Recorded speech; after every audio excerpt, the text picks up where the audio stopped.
नमस्कार दोस्तों, आपका हार्दिक स्वागत है। मेरे साथ है मेरी फ्रेंड आकृति, जिसको रिलेशनशिप के बारे में बहुत सारे क्वेश्चन थे और इन्हीं के नहीं थे, काफ़ी लोगों के। मेरे पास बहुत सारे मैसेजेस आते हैं कि ब्रेकअप क्यों होता है, मेरी लाइफ में कोई इम्पोर्टेंट था वो मुझे छोड़ के चला गया और मेरे साथ काफ़ी सालों तक था और वो क्यों ऐसा ऐसा क्यों होता है हमारे साथ। तो बहुत सारे क्वेश्चन हैं, वो एक एक करके हमसे आकृति आज पूछेगी और मैं आकृति के थ्रू आप सभी को इसके आंसर देना चाहती हूँ। पूछिए आकृति, क्या क्वेश्चन था आपका? मेरा फर्स्ट क्वेश्चन तो ये है कि हम रिलेशनशिप में इतनी जल्दी आ कैसे जाते हैं, और अगर हम किसी से इतना ज़्यादा अट्रैक्ट हो जाते हैं तो फिर हमारा ब्रेकअप क्यों हो जाता है इतनी जल्दी उससे। ठीक है, ये क्वेश्चन बहुत अच्छा है। इसमें क्या होता है कि आपको अपने हाथ में ये हृदय रेखा देखनी होती है। अगर ये घुमावदार है और मस्तिष्क रेखा देखनी होती है, ये अगर नीचे की तरफ झुकी है, चंद्रमा की तरफ झुक करके आ रही है, तो ऐसा व्यक्ति इमोशनल होता है, वो जल्दी से किसी के ऊपर ट्रस्ट कर लेता है। तो दूसरा व्यक्ति अगर उससे थोड़ी सी केयर दिखा दे, थोड़ा सा उसके बारे में जानने लग जाए, तो उसको लगता है कि ये मुझसे प्यार करता है और उसकी तरफ जल्दी से अट्रैक्ट होने लगता है और धीरे धीरे वो लोग आगे बढ़ जाते हैं और वो इस चीज को समझते हैं कि ये सब प्यार है, मोहब्बत है, ये सब वैसे वो सोचने लग जाते हैं। अगला क्वेश्चन मेरा ये है कि अगर मैं किसी के साथ इमोशनल हूँ लेकिन सामने वाला मेरे साथ दिमाग से चल रहा है, तो वो मुझे कैसे पता चलेगा? क्योंकि स्टार्टिंग में तो हर कोई हर किसी के साथ अच्छे से ही रहना चाहता है, अच्छे से ही रहता है। वो तो जब हमारे रिलेशनशिप को थोड़ा टाइम हो जाता है तो हम किसी के साथ थोड़ा ज़्यादा टाइम स्पेंड करने लगते हैं, तब हमें पता चलता है कि वो कैसा है। असली रूप तो उसका तब बाद में पता चलता है ना। बिल्कुल बिल्कुल बिल्कुल सही कहा आपने। एक तो जब हम किसी के साथ प्यार में होते हैं, मोहब्बत में होते हैं, हमें पता होता है कि सामने वाला हमारे साथ क्या कर रहा है, फिर भी हम उसको उस चीजों को इग्नोर करते हैं कि नहीं यार ये अच्छा हो सकता है, नहीं यार ये ऐसा हो सकता है, नहीं यार कल ये अच्छा हो जाएगा। हम एक तो ऐसा ओवर थिंकिंग करते हैं और उस वजह से हम बहुत ज्यादा उसके बारे में सोचने लगते हैं और सामने वाले के बारे में हम पहले से जानते होते हैं, क्योंकि आपकी सिक्स सेंस कहीं ना कहीं तो काम कर रही है, कुछ ना कुछ तो काम कर रही है। अगर वो भी नहीं कर रही तो वो भी मैं बता देती हूँ कि आप अपने हाथ से आप सामने वाले की कुंडली एकदम से नहीं देख पाएंगे कि आपको कुंडली देखनी आती भी नहीं होगी, लेकिन हाथ से आप देख करके पता लगा सकते हैं कि सामने वाला इमोशनल है या फिर प्रैक्टिकल है।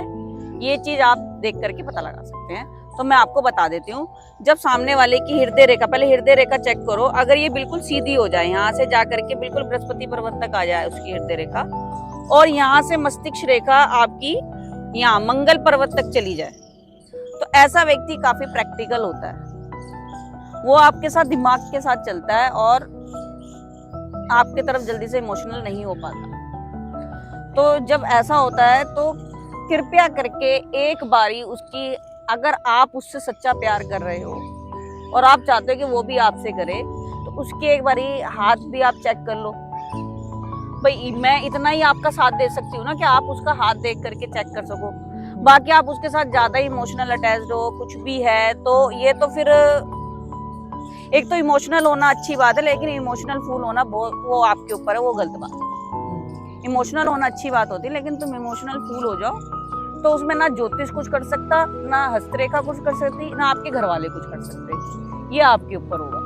सही बात है। मेरा नेक्स्ट क्वेश्चन ये है कि जब कोई दो लोग रिलेशनशिप में होते हैं तो वो इतना ज्यादा अट्रैक्टेड होते हैं एक दूसरे की तरफ कि वो हर चीज, मतलब फ्यूचर वगैरह प्लानिंग कर लेते हैं, सब चीजों के वादे कर देते हैं एक दूसरे से कि हम शादी करेंगे, सब करेंगे। लेकिन एक पॉइंट ऑफ टाइम के बाद उनके बीच में बहुत ज्यादा टॉक्सिसिटी आ जाती है और एक पॉइंट के बाद चीजें खत्म हो ही जाती है और चीजें खराब होने लगती हैं। और मतलब उसके लिए जैसे कोई लोग बोलते हैं कि अब हमारा फ्यूचर नहीं है, मेरे घर वाले नहीं मान रहे, और कोई लोग ऐसा अपना कुंडली के बारे में ही बोल देते हैं, जैसे मेरा मंगलिक दोष है, तो अब ये क्या सच है क्या झूठ है, तो हम कैसे पता लगाएं? देखो, एक तो ये कलयुग चल रहा है, मैं आपको बता दूं। यहाँ पर अगर आप किसी के ऊपर विश्वास कर रहे हैं तो वो विश्वास भी कहीं ना कहीं आपके मतलब से जुड़ा है। पहले तो मैं ये बता दूं आपको कि कहीं ना कहीं मतलब होता है। देखो, जहाँ प्यार होता है, जहाँ मोहब्बत होती है, वहाँ अगर प्यार से हम अलग हो रहे हैं तो अच्छी बात है। लेकिन कुछ लोग आज के टाइम पर बहुत धोखा देते हैं। जैसे कि मैंने बताया कि आप हाथ देख करके देख सकते हो कि सामने वाला मुझे धोखा देगा कि नहीं देगा। जैसा कि आपने पूछा कि कोई मांगलिक दोस्त तो नहीं है।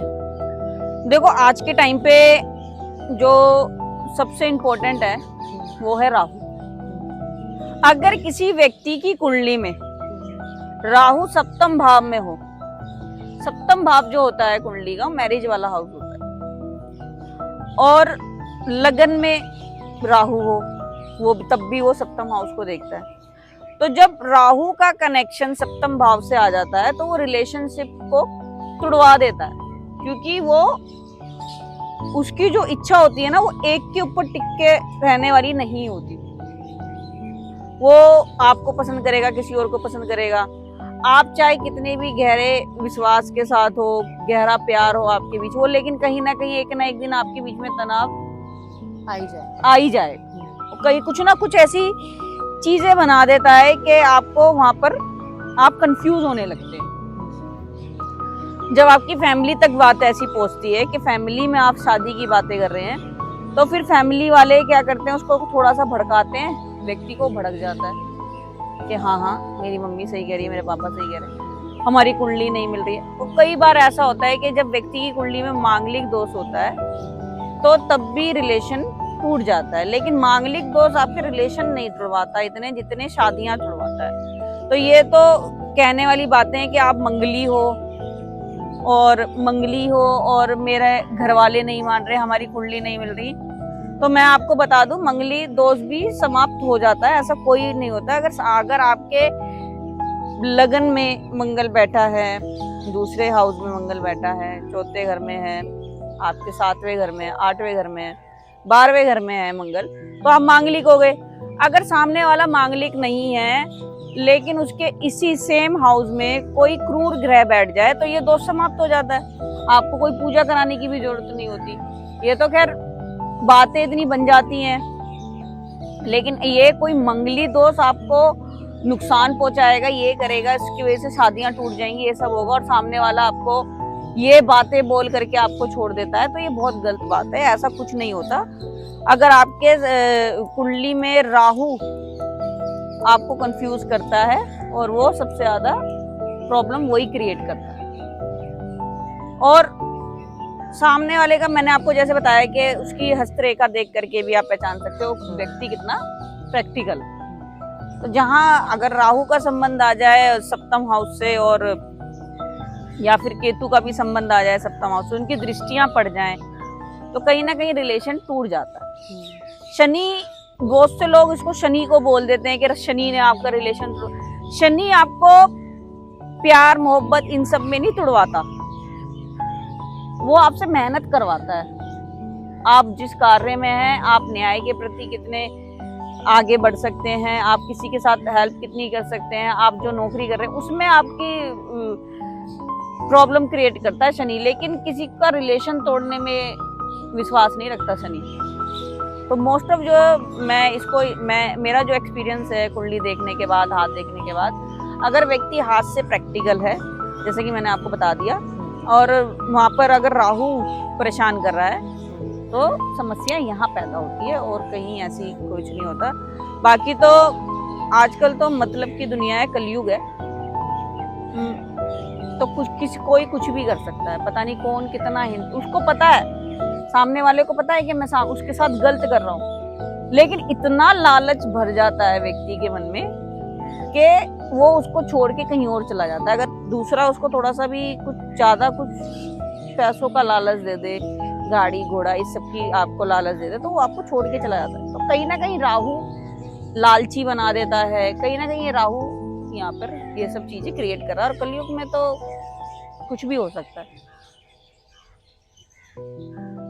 मेरा अगला क्वेश्चन ये है कि अगर हम मतलब कोई इंसान हमारी जिंदगी से चला गया है और हम इस उम्मीद में बैठे हैं कि वो वापस आएगा, तो हम चीजों को एक्सेप्ट कैसे करें?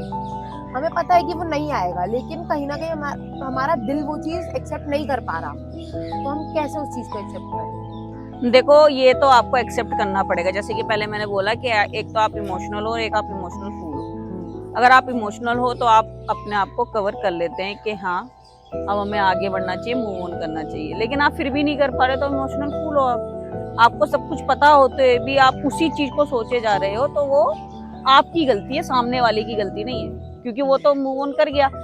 अगर आप फिर भी प्रॉब्लम में हो और मूव ऑन नहीं कर पा रहे हो, तो आपको एक तो सुबह सुबह उठ करके थोड़े से अंगूर खाने चाहिए उस टाइम पर, और नींबू पानी या फिर संतरे का जूस आपको पीना चाहिए।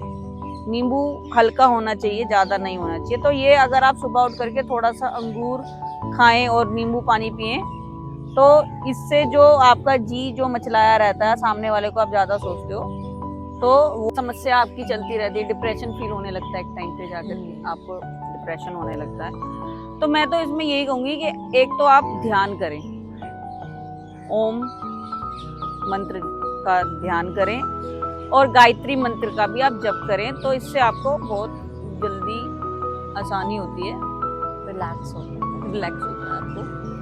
आप ये करेंगे तो आपको अच्छा फील होगा। और नींबू पानी आप जरूर पिए। मुझे बहुत ही अच्छा लगा, मुझे अपने सारे क्वेश्चंस का आंसर मिल गया और मुझे बहुत अच्छी फीलिंग आ रही है और बहुत अच्छा लगा, और इससे और भी लोगों की काफी मदद होगी। ठीक है आकृति, ठीक है दोस्तों, अब हम अगली वीडियो में मिलेंगे। नमस्कार।